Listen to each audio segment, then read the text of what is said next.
देवादिदेव विश्व वंदनीय भगवान महावीर ने प्रजापति आदिनाथ भगवान ने तपस्वी सम्राट आचार्य सन्मति सागर जी महाराज ने साक्षात विराजमान चर्या चक्रवर्ती और प्राण गुरु श्रेष्ठ आचार्य रोगन सुनील सागर जी गुरुदेव की તમારા બધાનું પરમ સૌભાગ્ય કે આ મુનપુર જેવા ગામમાં દિગંબર મુનિઓનો પૂર આવ્યો છે। આટલા બધા દિગંબર મુનિઓના દર્શન તમારા બધાનું પરમ સૌભાગ્ય છે અને એમાં પણ તમારો ઉત્સાહ ખરેખર સરાહનીય છે, પ્રશંસનીય છે। અમે લગભગ 1 કલાક પહેલાથી અહીંયા આવીને બેઠા છે અને જોઈએ છે આ પરિવારના જે બી શ્રેષ્ઠીગણ છે, નાના છોકરાથી માંડીને મોટા બધા જ કે ભગવાન આવી રહ્યા છે, ગુરુદેવ અમારા ઘરે આવી રહ્યા છે અને એટલો ઉત્સાહ કે ક્યારે જઈએ, કેવી રીતે। અને 5 કુંવારી કન્યાઓ જ્યારે આવી રીતે મંગલ સ્વરૂપ સાધુઓનું આગમન કરે ત્યારે સુખ શાંતિ સમૃદ્ધિ નિશ્ચિત રૂપે વર્ધમાન થાય। જૈનીઓના સાધુ નથી, આ જનના સાધુ છે। દરેકનું કલ્યાણ વિચારે છે, જીવ માત્રનું હિત ચાહે છે, બધાનું ભલું કેવી રીતે થાય, બધા સુખી કેવી રીતે થાય। આ પદ વિહાર કરે છે એટલે તમને લોકોને આટલે આવો લાભ બી મળ્યો છે। બાકી મોટા જૈની શેઠ પણ તરસતા રહી જાય કે કેવી રીતે ગુરુદેવના ચરણ અમારા ઘરે પડે, પણ એમ જ ના જાય। કોઈ દિવસ કોઈના ઘરે ના જાય, ઘર પરિવાર બધાનું ત્યાગ કરીને આ સંન્યાસ માર્ગમાં નીકળ્યા છે। તો પછી અહીંયા આવવાનું કેવી રીતે થયું?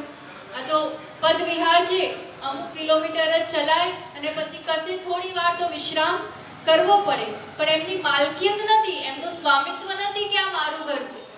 આ તમારા લોકોના ત્યાં અતિથિ રૂપે, પણ આવા અતિથિ તો કોઈ દિવસ જ જન્મોનું પુણ્ય જાગ્યું હોય ત્યારે આવા અતિથિઓનું આગમન થાય। બાકી ઘણા મહેમાન આવે અને મહેમાન લઈ જતા રહે અને કંઈકનું કંઈક લઈને જાય। આ તો કશું લઈને નહીં જાય, ભરપૂર આશીર્વાદ આપીને તમારા માટે આગળના જીવન માટે ભરપૂર આશીર્વાદ આપીને જશે। જેટલી સેકન્ડ જેટલી મિનિટ અહીંયા રહેશે એટલી વાર એમની સાધના, એમના જાપ, એની ઉર્જાથી આ ઘર, એનું વાતાવરણ, અહીંની વર્ગણાઓ એટલી પ્રશસ્ત થઈ જશે। ગુરુદેવ તો આયા જ છે, દિગંબર મુનિઓ તો આયા છે, સાથે જિનેન્દ્ર ભગવાન કોના ઘરે આવે? કંઈક ને કંઈક તમારું પૂર્વનું પુણ્ય છે અને પ્રશસ્ત ભક્તિની ભાવના છે કે તે તમે આ રીતે ભગવાનને, ગુરુઓને શરણ આપી છે। આ દિગંબર તપસ્વીઓ જોઈને થોડું કોઈકને અટપટું બી લાગે કે આવી અવસ્થામાં કેમ રહેતા હશે, પણ પરિપૂર્ણ ત્યાગનો માર્ગ છે આ, પરિપૂર્ણ ત્યાગ। જેટલી વસ્તુ વધારે હોય ને આપણી પાસે એટલા વિકલ્પ વધારે હોય। આપણને એવું થાય કે આટલું મોટું ઘર, પછી આટલા કપડાં, પછી આટલું, પણ જેટલું વધારે હોય એટલા વિકલ્પ વધે કે ના વધે? વધે ને। દરેક દિવાળીએ તમે સફાઈ કરતા હશો, દર દિવાળીએ સામાન વધે અને એટલું વિકલ્પો વધે ને। પરિગ્રહ કે જેટલી વસ્તુઓ હોય એટલા વિકલ્પ, અને આ બધા વિકલ્પને છોડીને ભગવાન મહાવીરે જેવો માર્ગ અપનાવ્યો હતો એ માર્ગ અપનાવ્યો છે। પદવિહાર કેમ કરે? કારણ કે ગાડીમાં ચાલીએ તો કોઈ ને કોઈ જીવ ગાડીમાં આવી જાય, કીડી આવી જાય, નાનું મકોડું આવી જાય, મોટા પણ ઘણીવાર તો કૂતરા ને બિલ્લી પણ, એવી રીતના બિલાડી, એવી મોટા જીવો પણ ઘાત થઈ જાય। તો કોઈ પણ જીવ મહારાજ હું જોઈને ચાલે, નીચે જમીન જોઈને કે કોઈ આટલા સા નાના જીવનો બી ઘાત ના થાય, એટલે પદવિહાર કરે। કોઈ વસ્તુ જોડે નથી રાખવી, એટલે નિર્ગ્રંથ આવી રીતે દિગંબર અવસ્થામાં રહે, પરિપૂર્ણ અહિંસાનું પાલન, હંમેશા સાચું બોલે, બીજાના હિત માટે જ બોલે, કોઈની વસ્તુ કોઈ દિવસ બિના વગર પૂછે, એમને કંઈ જરૂર જ નથી તો કોઈ ચોરી કરવાનો કોઈ વિકલ્પ જ નથી। આવી અવસ્થામાં બી નાના બાળક જેમ નાગા ફરતા હોય તો આપણને કોઈ વિકલ્પ ના થાય, કારણ કે નિર્વિકાર હોય, એવી રીતે બાલકવત આમનું નિર્વિકાર સ્વરૂપ, એટલે પરિપૂર્ણ બ્રહ્મચર્યનું પાલન, અપરિગ્રહનું પાલન। 24 કલાકમાં એક જ વાર જે પણ થોડું ભોજન, રોટલી, દાળ, શાક કાં તો પાણી જે બી લેવું હોય શેમાં લે? હાથમાં। શેમાં લે? કોઈ પરિગ્રહ નહીં, એટલે વાસણ પણ નહીં રાખવાના, તો શેમાં લે એ લોકો?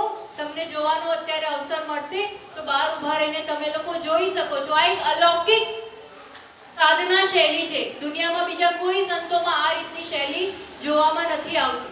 હાથમાં અને 24 કલાકમાં એક જ વાર હમણાં જે લેશે, પછી બપોરે આટલા તાપમાં વિહાર કરીને જશે તો સાંજે જઈને બી પાણી ના પીવે, કશું જ નહીં લેવાનું. ગમે તેટલી ગરમી હોય, શરદી હોય, બીમારી હોય, કોઈ પણ હોય તો પણ 24 કલાકમાં એક વાર. એ બી કેટલી વાર તો એવું થાય કે પૂરો નિર્જલ ઉપવાસ તો 48 કલાકમાં એક વાર. ગુરુદેવ વિરાજમાન છે, એમના ગુરુ હતા એ યુગશ્રેષ્ઠ તપસ્વી સમ્રાટ કહેવાતા હતા, તપસ્વીઓના રાજા હતા. એટલી મહાન તપસ્યા હતી. એ 8 ઉપવાસ કરે, 10 નિર્જલ ઉપવાસ કરે, મહિનાઓનો ઉપવાસ કરે, અને ઉપવાસ કરીને બી ખાલી છાશ અને પાણી, સ્કૂલે હલવો પૂરી એવું બધું નહીં, ખાલી છાશ પાણી 24 કલાકમાં 48 કલાકમાં એક વાર. એવા મહાન 10,000 થી વધારે ઉપવાસ એમને એમના જીવનમાં કર્યા. 2 થી 3 કલાક થોડો વિશ્રામ કરતા. આખો દિવસ હવે આ લોકો આટલું ચાલીને આવે તો ઊંઘી નહીં જાય. આહાર કરીને ધ્યાન કરશે, પછી સ્વાધ્યાય એટલે શાસ્ત્રોનું વાંચન કરશે, આપસી ચર્ચા, એવી રીતે તત્વ ચર્ચા થશે, તમારા માટે ધર્મોપદેશ આપશે. રાત્રે થોડી જ વાર વિશ્રામ કરે, બાકી ધ્યાન, જ્ઞાન, સાધના, તપ, જાપ અને પોતાના કલ્યાણ સાથે વિશ્વના કલ્યાણની ભાવના ભાવે. એવી રીતે આવી મહાન દિગંબર સાધુ તમારી સામે જ આચાર્ય ભગવાન સુનિલ સાગરજી ગુરુદેવ, જેમને 19 વર્ષની નાની વયમાં એમના ગુરુથી દિગંબર દીક્ષા લઈને આજે 28 વર્ષથી આ રીતે લગાતાર આ અવસ્થામાં રહીને સાધના કરી રહ્યા છે, પ્રભાવના કરી રહ્યા છે.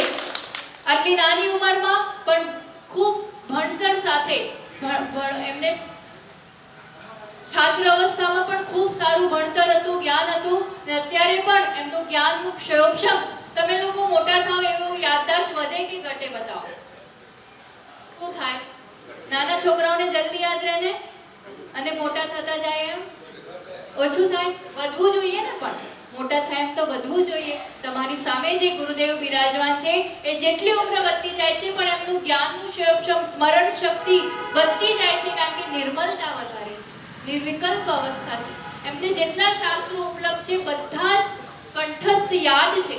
અને યાદ જ નથી, વેદ, પુરાણ, ગીતા બધું જ એમને વાંચેલું છે, અને બધી વસ્તુ એમને કંઠસ્થ છે, અને જીવનમાં જ્ઞાન આચરણમાં ઉતારેલું છે. એવી રીતનું. અને જે સૌથી પ્રાચીન ભાષા, જનજનની ભાષા, પ્રાકૃત ભાષા, જે રામ, કૃષ્ણ અને મહાવીર પ્રભુ પણ બોલતા હતા, મહાપુરુષો જેને ઉચ્ચારણ કરતા હતા, એવી પ્રાકૃત ભાષાનું જ્ઞાન છે, બ્રાહ્મી લિપિનું જ્ઞાન છે, અને એકદમ પ્રાકૃતિક જીવન શૈલી. કોઈ સંસાધન ના જોઈએ. આજના સમયમાં મોબાઈલ નહીં, આટલી ગરમી પડશે પણ પંખો, એસી કાંઈ જ નહીં વાપરવાનું, કારણ કે અમારી માલકિયતમાં કંઈ છે જ નહીં તો કેવી રીતે વપરાય? અને ઇન્દ્રિય વિજય કરેલો છે, ભૂખ ને પ્યાસને જીતેલું છે.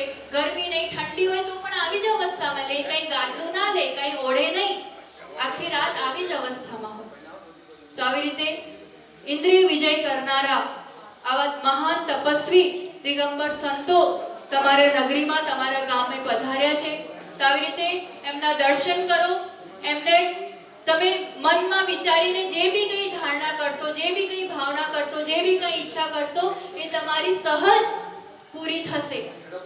અને દિગંબર સંતો આરિકા માતાજી કહેવાય. આજે એક વસ્ત્ર નહીં છે, એ લોકો શુલ્લક મહારાજજી કહેવાય. બધા જ આ માર્ગમાં આવી રીતે યથાશક્તિ વધતા હોય છે ને. એ લોકો જ્યાં તમને વાળ બી દેખાય છે ને, આજકાલ તો થોડા વાળ હોય તો બી રંગન કરવાનું અને ફેશન કરવાનું ને વીગ પહેરવાની.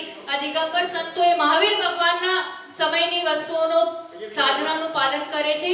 એ પોતાના હાથેથી વાળને 2-2, 4-4, 10-10 વાળ એવી રીતે ઉખાડીને કેશલોચન કરે. દર 4 મહિને, 3 મહિને કોઈ દિવસ કાતર કે કોઈ નાઈ આવીને એમને ના વાપરે, કારણ કે કંઈ જ જોડે નથી રાખવાનું અને કંઈ માંગવાનું બી નથી.